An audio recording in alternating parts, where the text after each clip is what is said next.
Welcome to the Dice Tower's series of top 10 lists from the tabletop gaming world.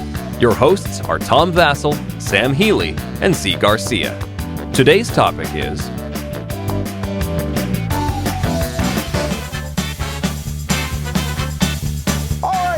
to another top 10 list for the Dice Tower. I'm Tom Vasel. I'm Zee Garcia. How you doing, folks? And I'm Sam Healey. I don't care how you're doing, folks. All right. Old man. You gotta keep up the curmudgeon. Keep it going. There was some debate on how to structure the title of this top 10 list because what did we end up saying? It was top 10 pieces Top 10 pieces of advice for game publishers. Yeah. Wow. More like this. It's top 10 things that irritate me you game publishers do. Yeah. That's a little wordier, but sure. I like pithy myself, but why not? All right. Well, this time we did not combine the lists because it was just too difficult. So we're going to jump right into this and do 10, 10, 10, 9, 9, 9. So we actually have, this is our top 30 things, but we're top 27. We cross over. Who cares? Are you ready? Real ready. Let's do it. Number 10. All right, my number 10 is really easy. I hate it when the publishers combine a deck of cards that has both landscape and portrait cards in the same deck. It's not a big one, number 10, but that's a problem. If I'm holding my cards, I'm fanning my cards out, there's a card that's basically laying this way. What am I supposed to take it and hold it this way? Then they know what kind of card I'm holding. I'm trying to think of a game that has that. Oh. You got one in mind? Not right now, but I know. On the spot, fail. I've definitely dealt with that before. I think, actually, Netrunner, I think, does that. Well, I mean, the original Decipher Star Wars card game. Oh, yeah, you're right. Where all of your cards were, you have the sight cards, and then you also had the regular cards that you had. Yeah, but I don't know how you could get around that, though. I don't know. Figure it out. I don't want to give that information away. It's not a cool piece of information to give away. Figure it out. All right, that doesn't bother me as much. My number 10 is no score pad or any way to keep score in a game. Now, I understand that not every card game needs to come with a score pad. The biggest culprit in this regard was the first version of Smash Up. Because there you're sitting there trying, and I got 3 points and you got 2. How are we supposed to remember that? Just remember it. Ooh. Now, in the expansion that they just released, they have scoring chips. Pencil expansion. And then the pencil. $12.99. No. It came in the expansion. What I'm saying is they added scoring chips. Sentinels in the Multiverse. The first one didn't have a way to keep track of the hit points. Magic the Gathering doesn't have. You got to keep track. That's not as big of a deal. Yeah. But if you need to keep track of stuff and the game doesn't include a good way to do it, that bothers me. That's not a huge problem, but I'm like, I gotta. Does anyone have paper? Does anyone have a pencil? It's just annoying. Yep. Okay, my number 10 is no multiple rule books in different languages in every copy of the game. Okay? That's what I'm talking about. The reason I'm talking about is because... Anybody want to say anything? That doesn't really bother me. Okay, fine. It doesn't have to bother you. We had this little moment just a minute ago. Yeah, we did. Having trouble. Go ahead, sir, with your... Trying to recreate it? I was just basically telling him, I was telling you that it doesn't bother me at all. I just chug the ones I don't like that aren't in the language I can read. So. Right, and what I said to him a few minutes ago was this. That's part of the markup value of the game. You paid for those things that you now have to throw away. And you're putting them in... The one that comes to mind is one that I just bought recently was A Few Acres of Snow. Mm-hmm. I mean, it's got... I don't even know what the languages are, but I kept them in the box because... By golly, I paid for them, sir. But the idea is you've got French in there, you've got Russian, you've got German, you've got, Yugoslavian, Ukrainian, Farsi, I don't know. There's all these different languages in there, and I'm not going to use any of them, but I still had to pay for them. Come on. Send the languages that you need to send to the country that you're marketing that game to. I'm sure that would be more costly. You'd probably end up paying more if they include just your language. Maybe so, but it's still... Then you're going to be like, hey, where's the extra rule books? Somebody's going to tell you exactly. that you're...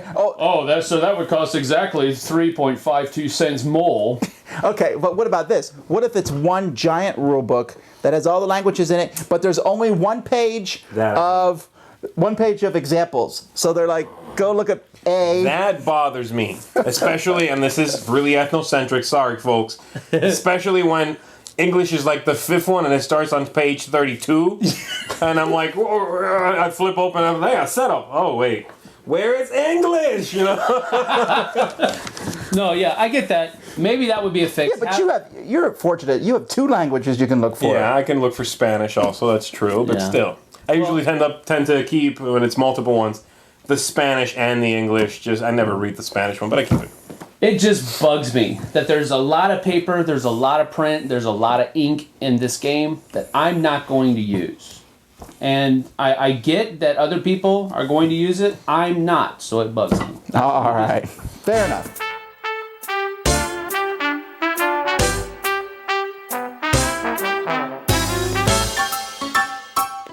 Number 9. My number 9 is a production quality issue, which, as you'll find, is a lot of our things deal with production. But mine is I do not like games when there's lots of counters in the game and they tried to cut costs, so they only printed it on one side. And so you're constantly having to turn over counters all over the place. That's a good one. That's really. We just played a game recently that reminded me of it, the racing game, and all those counters. And you really need to know what's on the other side. So you're at the beginning of the game, you have to turn everything over. Yeah. And that sometimes takes a long time. Yeah. Now this is something I think that's going away. I'm not seeing this as much as I used to, but it used to be really problematic. Yeah. And to kind of go along with that, and I think it goes. We even talked about the game, that racing game. When they have the course that only has the course printed on one, they have the opportunity to put maybe an alternate track on the other side of the tiles. Yes. You know, that type of thing. Come on, people, make the most out of your game. Don't just sell yourself short. Well, we played one game one time. It's a game I really like too. It's the Empires of the Void. Empires of the Void, I really liked it, and they printed the same thing on both sides. That's fine, but they could have changed the print order and had like multiple layouts, and they didn't. That was odd. But the white background, it also makes the game look cheap. It just looks cheap. It does. So anyway, only printing counters on one side. Use both sides, people. That's what he's trying to say. All right, my number 9 is. He's like gearing up. For the love of all that is decent and holy, proofread your rule books, preferably by someone who was not part of the design process, so that they can check things that, wow, what in the world were you talking about? Put the initiative card by the dingle hopper. Well, what is a dingle hopper? You know, people who aren't involved. Come on now, seriously. People who aren't involved in the design process will be able to better help you understand how people reading the rulebook for the first time is going to read. Did that make sense? Yeah, people outside that process will catch things you won't catch. If somebody's inside the design process, they might read something that's worded weird, and they know what it means, so they'll gloss over it. Somebody outside the process will read something that reads weird and say, hey, that's worded weird. You need to change that. Yeah. Please do that. Yeah, I have the same thing pretty much, and I'll talk about it when it comes up later. I have much to say on this subject. It's much higher on my list. All right, my number 9. Get as many people to look at your board as possible, especially, like you said, outside of your design team. The board is a very special thing because you want it to look good while it's empty, but you want it to be functional while it's full of pieces of whatever, okay? So, again, get as many people to look at that board blank and, mid-game as possible. There's just nothing it's so simple to fix. Just don't print a board that's busy. Get other people to look at that board. Well, don't do a boring board either. There's some boards they use Photoshop and That's true, and that's okay, and find that balance, but a busy board that headache inducing, where are my color, where are my pieces? Aesthetics. That's just, get people to look at the board. I love it because when they hit Board Game Geek or a place like that, everybody jumps on it, and you're thinking, well, show it to people before you publish it, before you print it. So that's my number 9, get people looking at your board.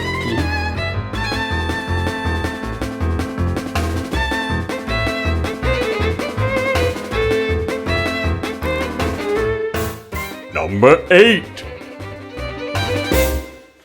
Okay, my number 8 is kind of strange, I guess, but it's a pet peeve of mine. Recently, I'm getting tired of buying card games. I get this big box, and I'm like, hey, all right, I got a game here, and it's just a box full of cards.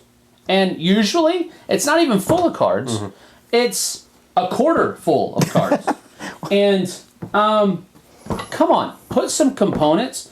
Make some games that are not just card games. Look, I'm not trying to hit on card games. I like card games. Don't get me wrong. Haters, you're going to hate, I know. But haters going to hate. Yeah, they are. They're going to. But I'm just trying to be real. I'm sick of having just card games. I want a board to look at. I want pieces to manipulate. I want things to do in my board game. So if you're going to make a board game, please make a board. You know, like that awful game Summoner Wars. Well, you got a board on it. Oh, okay. I see. At least there's come on. At least there's something you're doing. Other than just putting cards out on the table and then picking from the different stacks. I'll tell you what I hate. The opinions of Sam Healey do not reflect those of the Dice Tower. Fine. I don't care. Army of one. I don't care.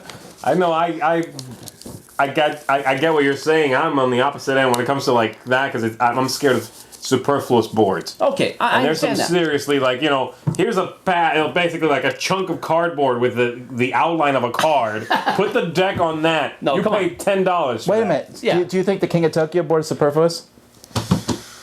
Ooh, it's a good one. No, That's I don't such think a so. minimalistic game. Yeah. That's such a minimalist. But you don't need the board. You can just say put your guy in the middle of the table. True, I that's understand true. that. No, that has game value. That helps you play. All right. That helps you play. Okay, look, that's one extreme. Having the cardboard with a little shadow. Yeah. I understand. No, that's one extreme.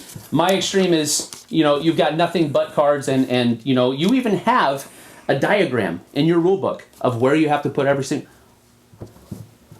Yeah, if it helps gameplay, include it. Absolutely. All right.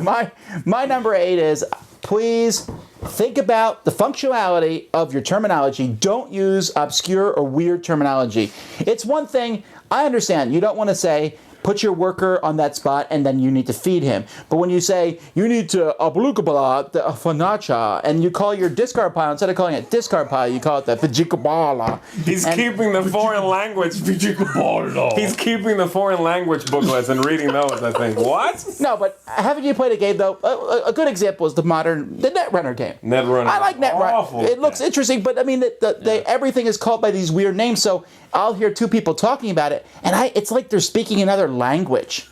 And if you have to call everything by different names, now with Netrunner, I know I'm going to get trashed for mentioning the hollow name of Netrunner, but there are other games that were worse. There were some games before where everything you would have to say, instead of saying I gather resources, I am accumulating the wealth of blah blah blah. Appeal to the people. Instead of it's your turn, the force is with you. Yeah, so I mean, it's not a huge deal, but if your game can get muddled because people say this card's, because then you have to use the terminology into cards, and the card will say you can Kamachafak 5 cards. I'm like, I don't know what that means. Kamachafak. Will you stop mocking my fake language? I like it. All right, what's yours? Okay, mine, number 8. Invest in good-looking covers and interesting back-of-the-box information. Okay? That's a first impression. You want somebody to go up to your game and pick it up off the shelf and take it home with them, that's the first thing they're going to see. The front of the box. I don't care how mechanically sound your game is. I don't care how wonderful the bits inside it are. Please, by all means, do that. But I need to pick the game up off the shelf. What does make you buy this game? Lands Unknown. It doesn't even look like a game. Are they selling chocolate? Game unknown. That's what I said. It looked like a box of chocolate. Someone said it looks like a box of checks. For the bank. Yeah, yes, it does. This doesn't look interesting. Boo! Oh, Yeah, it's not a horrible game. Front we'll get to and that. the back. Make the back informational. Let me know what I'm buying. That's important. Mm-hmm. That's my rant. That's good.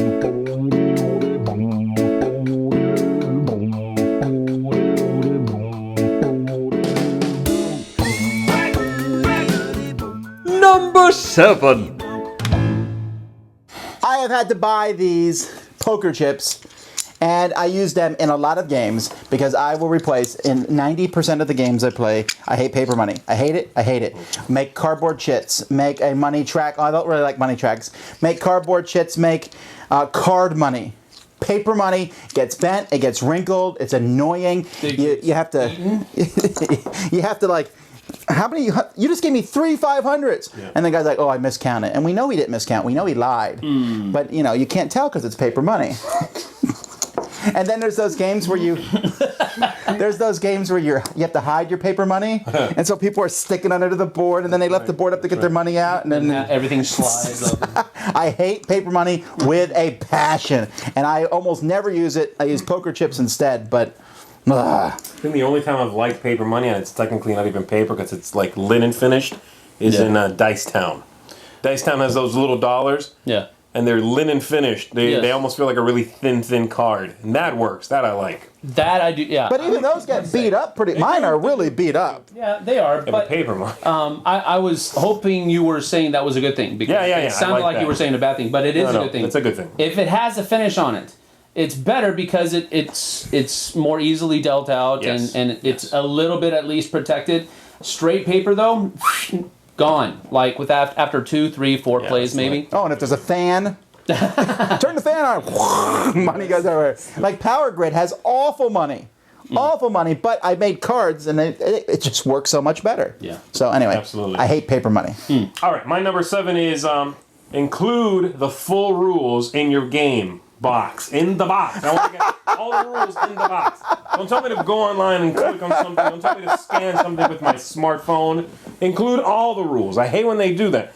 What corner are you cutting there? That is the most essential thing to put in the game. The rules. If you're going to leave something out, leave a start player token out or something stupid, But not the rules. That's my number. I need the rules. Include the entire and complete rules. I hate games that make you go elsewhere to get that. How about those games that actually include a FAQ booklet, FAQ booklet, where these are frequently asked questions that the rules didn't really cover well, so we're going to include this other paper because we don't want to fix the rule book. Right. Well, okay, but there actually may be a point where it's actually that would cost $1,000 to go reprint them all again. I guess so, but no, I get again, if I need all the information in there, I'm not as bothered by that if it's helpful, and it usually tends to be helpful. An FAQ at the end is not awful, but do not make me go. It won't have to happen. Don't make me go elsewhere for rules. Yeah. All right. I'm biding my time. Okay. All right, my number 7 is this. I'm going to start with an old adage. A picture is worth 1,000 words. Yeah, at least 300 or 400, but yeah. It's worth 1,000 words. You can tell me how to do something 1,000,000 times in a game, and I might miss it every single time. But if you show me a picture with a very brief description, I've got it, we can move on. Please include pictures, diagrams, and illustrations, and send Tom a new microphone. Well, no, but if there's one very specific thing about that I agree with, it's setup. I cannot tell you how annoying it is when you tell me how to set up a game, but you don't show me! Yes. You'll say, put the Uchka cards in the Zamak position. We're back, baby. But Fumbalala! no, but seriously, there's like sometimes you don't know what cards are which, so you're flipping back, okay, and then they don't show you a picture of which cards are which. They'll say the game comes with 30, Regent cards And you're sitting them 10 counting Kingdom. them. Wait, there's 32. No, one's a promotional one. Wait, hold on. Yeah, it's like, You're right. That's the biggie. So yeah, no, I think it is absolutely critical that in your rule book you have a picture of a complete setup game. That might, and if it's a full page spread, even better. Because we can set that up and go, okay, this is how you set the game up. Got it. It's wonderful. Yes.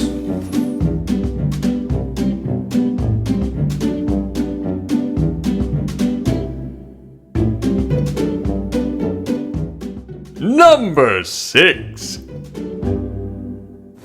My number 6 is similar to it's almost the same thing as you said earlier, but I hate boring box covers. I hate them. Okay, here's a game I like, Hamburger. Now, if you saw this... I want the cover of a game. I mean, this guy's actually smiling. There are so many games out there where the guy is frowning at you. He's scowling at you. It's like, No. He's not smiling. He's smirking. He's got that. Yeah, he's got that, like, Would you like to play my game, sir? You think you can play this game better than me? well, I mean, some of the guys are like, I dare you, play this game. You won't have fun. I mean, it's really ridiculous at this point in time.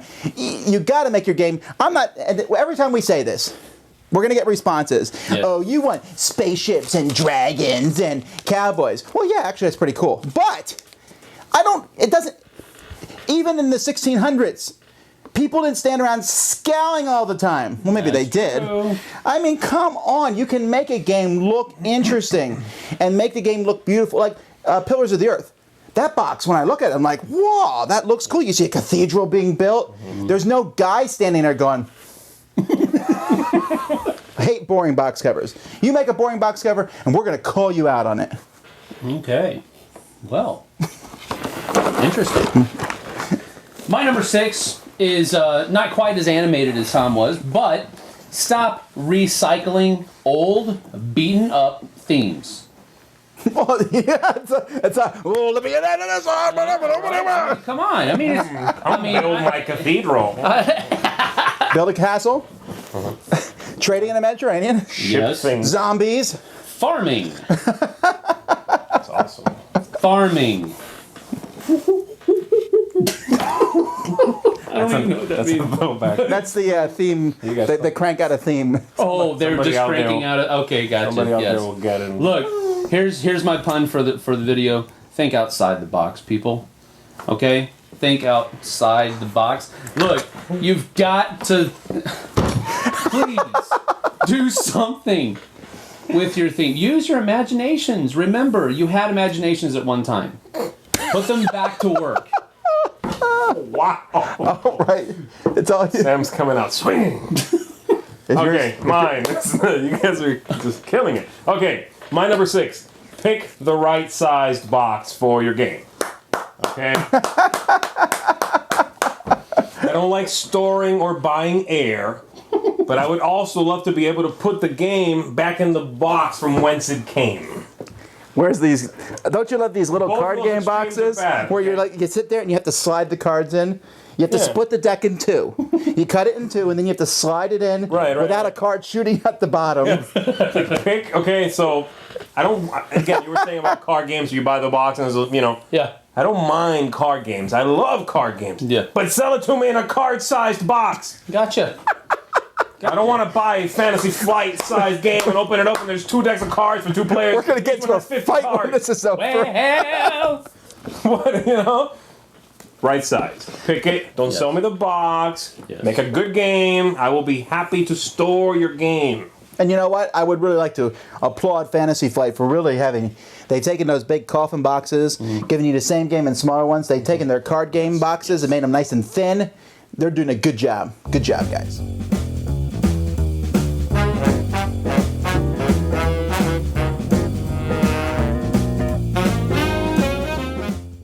Number 5. all right, my number 5. This is 10, I know, but look at my hands. They're kind of big. They're not freakishly huge, but they're huge. They're big. Hide those puppies. They're Take It to Ride came originally with these little dinky Hobbit-sized cards. Hobbit-sized cards. I'm gonna break these things, and they're made out of paper. Please, please include reasonably sized cards, normal sized cards. I understand that there may be some variation there based on how many cards you're going to have in the game, how many different stacks of cards you're going to have. So maybe they need to be a little bit smaller. Yeah, if Arkham Horror had full-size cards, it would take I a understand truck. that. Backing up with the cards. I understand. And even X-Wing, if they had regular sized cards instead of those smaller ones, that would be difficult. You'd have less playing surface. I understand that, but please, if you're going to have us hold the cards in our hands, make them reasonably sized, please. What about the giant cards? You like them? Tarot-sized cards? That's the other extreme. I don't want to feel like I'm holding a plank of cardboard in my hand. See, this is why he doesn't like Dixit. Okay, so I don't really mind it that much. Yeah, but that one, the artwork is functional. It's the other extreme. It's the other extreme that I'm talking about. Too small, not good. Too big, not good. Find a compromise there, a middle ground. Figured this out. This is not like a new concept. Right. There's card sizes have kind of been figured out, so go with that. You know. All right. Well, what are we on here? 5. Okay. 5. Don't sacrifice functionality for style, for looks. Okay. Oh, I preach did it. something similar before, kind of to the contrary of this. That's fine. Fonts. Don't pick fonts that no one can read because you think they look cool. I need to read the game. Al Rashid. Oopsie. The looks. No. You know, don't sacrifice making something that can work, that people can congregate around and play because you think, oh, that's cool if I put a shadow here. I can't see that part of the board now, or that now is not legible. Whatever the case may be. Don't sacrifice function for form. Yes. Style is great. I love something that does not look sterile. But it also needs to be playable. Mm-hmm. You know, I just feel like sometimes these things aren't like shown to someone and gone. You know, nobody goes, can you read that? Why? There's writing there? Change it. My number 5, look, I love Cosmic Encounter, and I think Cosmic Encounter is cool because I can win, Zee can win, Sam can win, we can have a double win, but I choose to jointly win. And then, when I choose it, when I have chosen that fact in the game, that is the time that I jointly rejoice in our shared victory. I am not going to rejoice in my shared victory because your stupid rule book and you were too stupid to come up with a tiebreaker. Make a tiebreaker, and then make another one, and make it so far down that it's impossible for your game to end in a tie. Seriously, it's not a difficult thing to do. They'll be like, oh, if you have the same points, rejoice in your shared victory. I'm not rejoicing in any of that nonsense. I almost said something else. That's just garbage. Okay? And I put these together. Also, seriously, think up a way to pick the start player. Do not say, pick a start player by any means. Hey, you're not supposed to do the rest of your list. No, they're together. All right. They're together. Look, I'm saying, pick a start player, have a tiebreaker. This isn't like rocket science. If you can't think of one, email me. Flip a coin. I mean, if you have to roll dice, Roll that's a fine. die. But at least say it. Say the oldest, say the youngest, say... He hates this, but the big... No, I hate those silly ones. Youngest and oldest have reasons, okay? Youngest means the star player has an advantage. Oldest means the star player doesn't. Okay, there's reasons. There's mechanical reasons why you pick that. Okay, but what I'm saying is... like, the one with the biggest ears goes first because it's a game about big ears. No. The one who looks like a pirate. Okay, well, I disagree with him on that. But what I'm saying is, I want something. Don't say, choose a starting player by any means you can think of. Why? Don't be lazy. But the tiebreaker thing's bigger. Every time that happens and it says rejoice in your shared victory. My favorite still is the game, I don't know if you played it, where it says if there's a tie, the designer won. Yeah, yes. That one, I love The that. designer takes it. I'm more in on the tiebreakers. I could really care less about the start because I mean at the end of the day, us You roll a die or gamers, something. us gamers can handle that. If you want to slack off and leave that part of the game undone, fine. I'm okay with that. But the tiebreakers, come on. We're playing a game of conquest. We are playing a game. We're playing a game of I'm going to beat you. Right.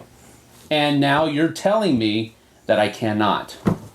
Yes, That do does it. not sit do well it. with us. I know some people out there like ties. Then go play a cooperative game. Yes. Go play it. Or play Cosmic Encounter, because then again, I chose to tie with you. win, yeah. But you know what? If I don't want to, I don't have to.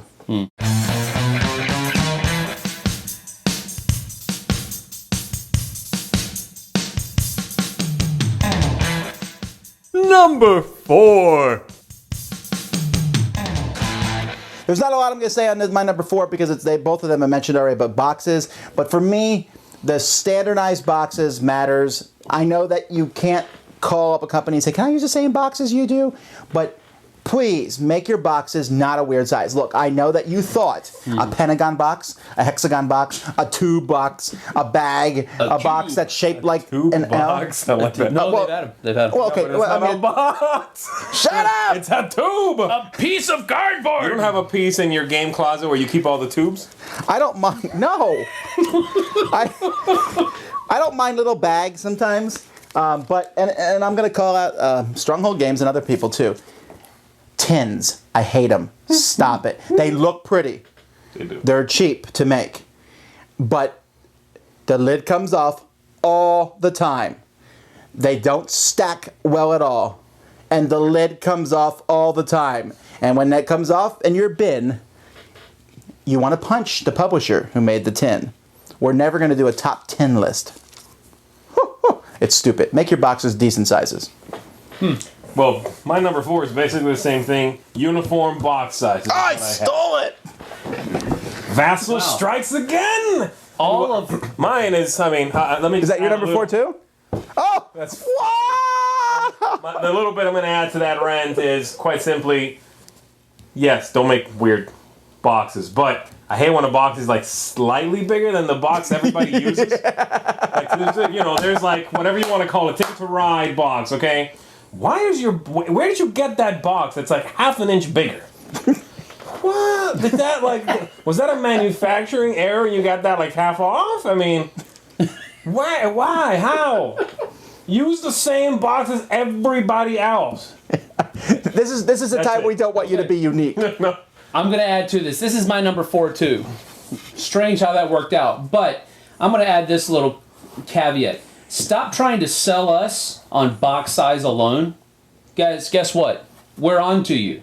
We understand that the box does not necessarily mean how good the game is. No, box size, I'm still tricked by it all the time, though. I Am Vlad was the last straw. I Am Vlad is the last straw for me. Stop selling me, this is a great game, on the box alone. Let me determine whether it's a good game. Well, wait. I don't get that, though. You're saying don't make a cool-looking box? No, I'm saying don't overproduce the box. Oh, okay. Oh, and one more little thing. Please, when you make your box, give it to a 5-year-old, and if they can't open the box, then it's too tight, the lid! Best moments ever. You're like, Gah! I'll play something else.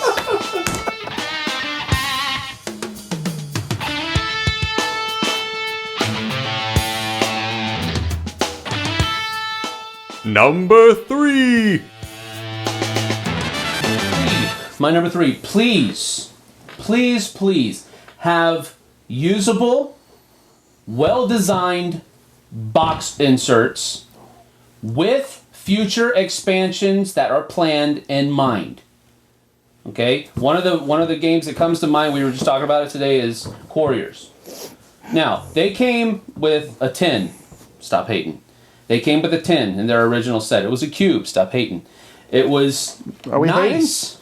It's a lot of them. It's not. You've been hitting on a lot of these things. It was nice. It came with exactly, and it fit exactly what it had in it. It was a good design set. Now they probably realized the error of their ways, and now with their expansions, they have things that you can take all those dice and neatly put them in, and that's a good thing. We need more of that. Well, I would caveat that sometimes you don't know with the first set, but I like when a company makes an expansion that's a nice box for everything. Yes, that's exactly what I was going to say, because you don't want to fall into the trap of, hey, I bought this game and it's empty. What if I don't want the expansions? Right. You know what I mean? Sell me the original game. What fits in there is fine. Make it correctly sized, and then the expansion can be bigger. You know what I mean? Yeah. It's fine. We end up paying for expansions so much anyway. They're extremely expensive. Box insert that I've always thought was ingenious, and yet it was very simple, was the original box insert from Memoir 44. It had the two pits, right? The two big pits. yeah. You kept the Germans in one, you kept the Americans in another. Then you had the cards. Then you had the tiles. It was geniusly designed. Now, they didn't have expansions in mind. That's where they kind of stumbled over themselves. But that box. Yeah, well, now you need a truck anyway. Well, so. yeah, that's true. Bag. And really, I don't know that they could have planned for all that. But Yeah, that's true. their original box insert was genius, and it was very simple. Come on, put a little bit of thought into it and give us some good box inserts. You're not going to like the nothing personal box insert. But all right. Because it comes from the bane of all box inserts. We've been we've been humorous. This one is a little bit more serious than the other ones, and that is you really need to make your game so colorblind people can play it. It's not a difficult thing to do. Because this is not something that every once in a while I run across someone who's colorblind. Every playing group I've been in has had at least one colorblind person, and they're saying, "Well, I don't really see the difference between these." There are sites on the internet where you can look at your pieces to see how they look to a colorblind person, and there's no excuse with cards because you can put a different symbol on the different color cards. Take it directed beautifully.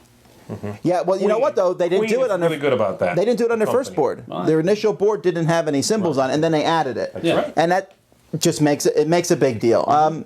It's not a hard thing to do, but the more you can differentiate your pieces color-wise from others, it really matters. And it doesn't have to be intrusive either. You know, it doesn't have to be something that is bothersome to someone who isn't colorblind. Right. Those details, Working into the design. you know, a colorblind person will gravitate towards them, and they'll be functional. Right. You know, absolutely.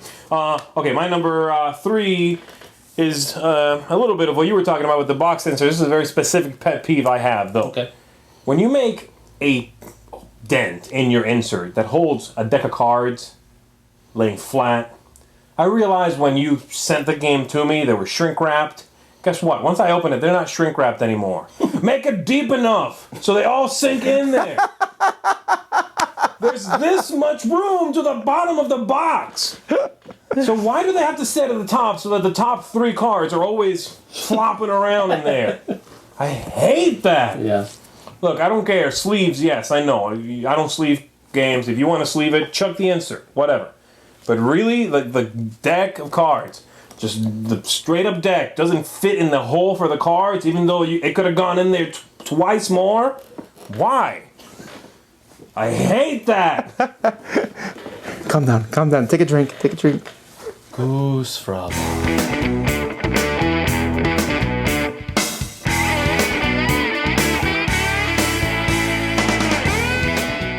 Number 2. This is the only one on my list that doesn't have anything to do with the actual physical game itself, but it's basically this: advertise your game. Seriously. There's a million games out there right now, and it's really annoying when we go to a store and it's like, this game is out? Yeah. It's out? Yeah. You didn't even put it on your website. It's not hard. Just put a little thing there that says, this is coming out next week. Now, I know that companies are having a hard time. They don't like to say a game's coming out June 15th, because then when it comes out June 16th, the internet screams, my life is, incomplete because you couldn't wait that extra day. Or October 15th. Yeah, well, right. And I mean, but there's so many things that can cause that. But when it's coming to stores, let us know. Yeah. Talk your game up. And you wonder why no one's buying it because you didn't tell us. Right. Tell the news people about your... Okay, sorry. Yes. That's personal. I'm very sorry. Sorry. Okay. My 2 was something Sam mentioned a while ago. Nothing sinks a game like a sloppily written rule book. Don't write a sloppy rule book. Be careful about what you say in it. It's the one thing that needs to work exactly the way it needs to work. You can be shoddy components. They're still bits. You can be badly printed cards on really cheap paper. They're still cards. I cannot decipher what the rules say if they are badly done. Yeah. Really, that should be number 1. It seems like sometimes we get these cool plastic bits that you clearly put a lot of money into, and you paid some guy on the street to type up a sheet for you. No, that should put your money there. Yes. Nothing will sink a game like bad rule book. Yes. Look, if we can't understand how to play your game, guess what? We're not going to play your game. And especially with reviewers, we're going to let people know that they shouldn't go out and buy that game. Because you can't understand how to play it. So look, don't shoot yourself in the foot. Make good rule books. Absolutely. That's it. Now, my number 2, almost, not quite, almost. You're very quiet over there. Oh, I'm biding my time. Okay. Don't worry. Okay, he's biding his time. Cut costs anywhere but components. If it's going to cost a little bit more, okay, I'm with the rules thing. That's why I said it almost covers. So I'm with the rules thing, but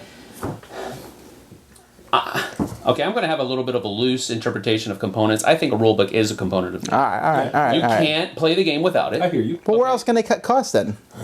I don't know. I'm not in the business of designing and producing board games. You're basically saying you want to see higher quality. I want better quality pieces, parts, boards, cards, whatever. If I'm going to pay running costs for what, $50, $60 for a decent game right now, If you're asking me to pay $50 to $60 of my family's money on this game, you better make it worth my while. Don't give me a bunch of C-Rap that I'm paying $40 to $60 for. Okay. That took me a bit, but yes. You understand what I'm saying? Please, cut costs somewhere else. Leave those other languages out of my, those other rule books out of my box, and give me better pieces. I would caution, though, publishers not to be careful. You know, you might find a cool thing that fits in your game. I knew a company, and I don't know if this is public knowledge, but they put two different things in two of their games, and one cost a penny, and everyone saw it, and they were like, that's such an awesome component. The other one cost almost $1, and no one used this component because they thought it was just silly, this component. And okay. Have a level head. Well, right. I know, but some companies don't. They're like, oh, look, you get the kitchen sink, and also here's the deed to my house. Please buy the game. And they're like, no, it's okay. It's okay. No, have a level head, but give me nice components that so I can enjoy playing your game more. Mm-hmm. That's all I'm saying. All right. And the last one.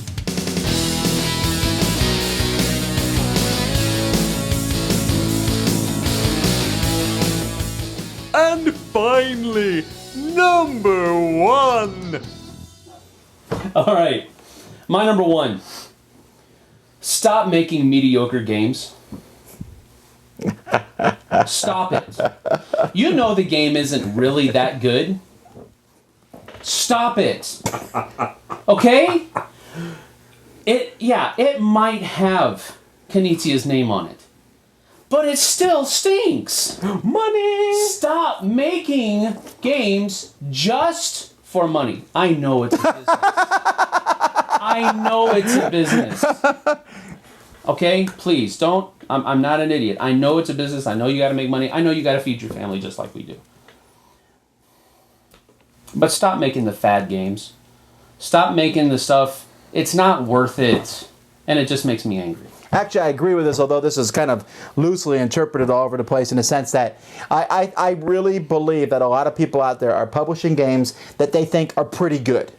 And then when they play it, they're like, oh, this is really fun. And they try to make it and I think they even convince themselves that it's a very fun game. And then we get it, and we're playing, hundreds and hundreds of different games. We're like, this is okay. It's not a bad game, but it's nothing special. So why'd you publish it? Right. Why don't you sit there and say, I want you to publish a game where you say, this game is good, and you mean it, and you're not lying to yourself or in your heart, I mean, we play tons of mediocre stuff. Mm-hmm. The market is saturated with okay games, and it's your fault. Okay, well, I'll say this.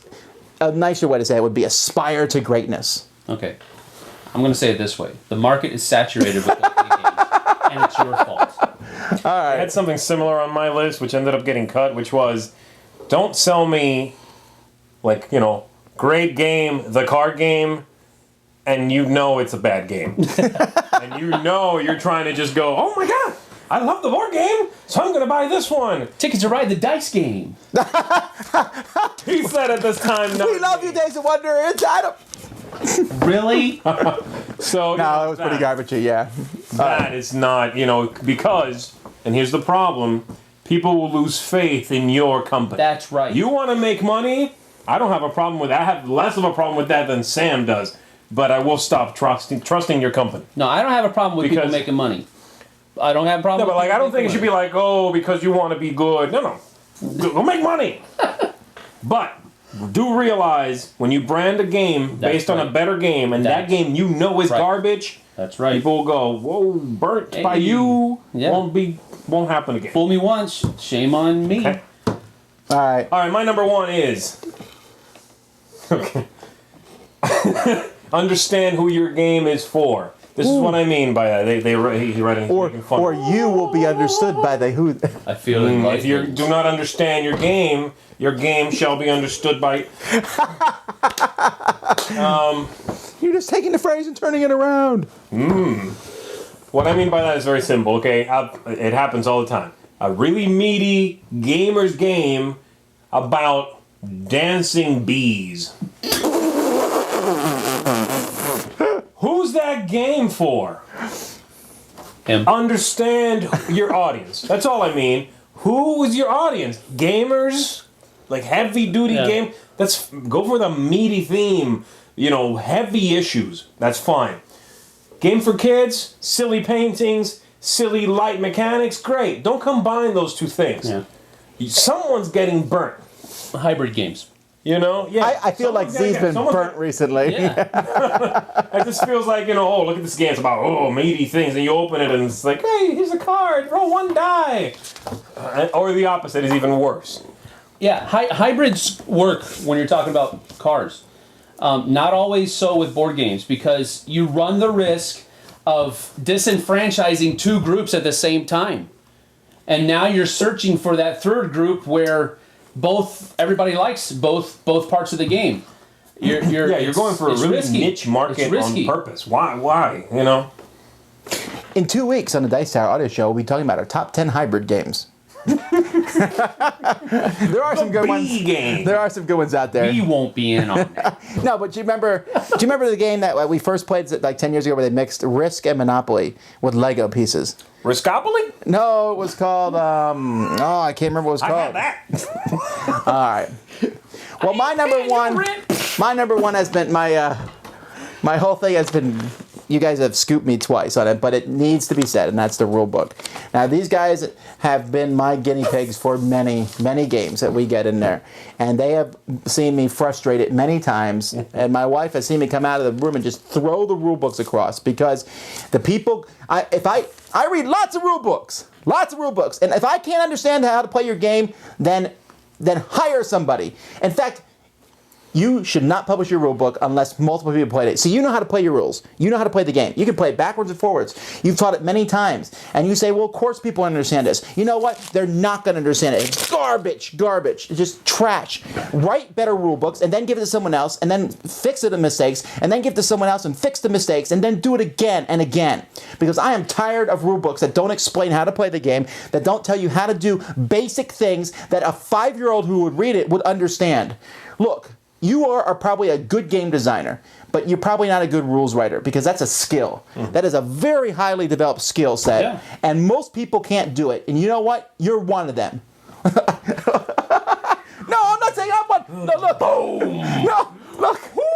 Here's the deal. I just wrote the rules for nothing personal, and I sent it off to someone, and he shredded it. And I was like, what? Because he wasn't even a gamer. He was just someone who went through it and said, I don't understand what this means. Then change it. No. I get these things from people, well, we'll fix that in the first FAQ. Your game shouldn't need a FAQ 2 days after it comes out. Yeah. That's true. I mean, granted, there are some games with lots of pieces, and gamers will try to game every situation, and some people will say, well, the rules didn't say I couldn't do that. Rules lawyers. Yeah, it is, Sam. That's not me. No, but really, write a good rule set. It's really important. I don't care if you write humor. I don't care about pretty pictures on the side that don't have anything to do with the game, artwork in the rule book. I don't care if your rule book is a long rule book, but make me understand it. Make it very clear. Don't make it also so that one thing is mentioned very casually in an example in the back. Well, duh. I mean, or you have to leaf through the rule book. Okay, where is this? I don't know, page 3, 4.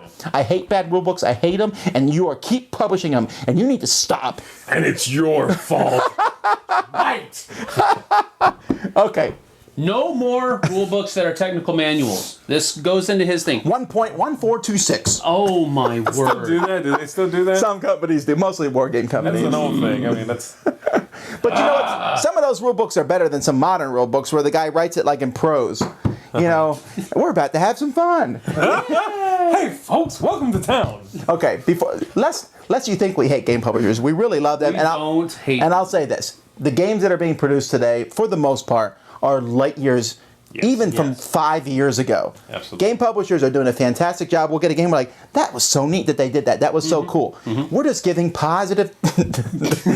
wasn't positive at all. But we're trying to get positive. This is not being given positively, Yes. These are good things that you should do. Kind of hard in delivery. It's tough love. We're tough on delivery. We tell you because we care. Yes. All right. Well, we want you to succeed. Do we even know what our next top 10 list is yet? No, I don't think so. All right. Well, we're doing another one eventually. But until these are tips. If you're thinking about being a game publisher, I'd like to tell most people don't.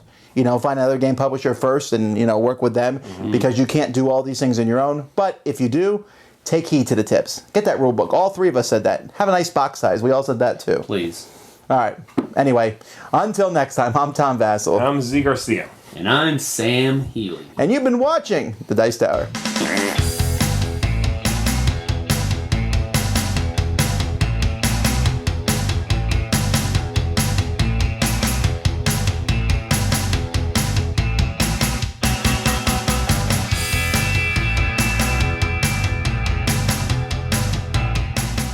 Thanks so much for watching the Dice Tower videos. Find more great videos and reviews, as well as our top-rated audio podcast at Dicetower.com.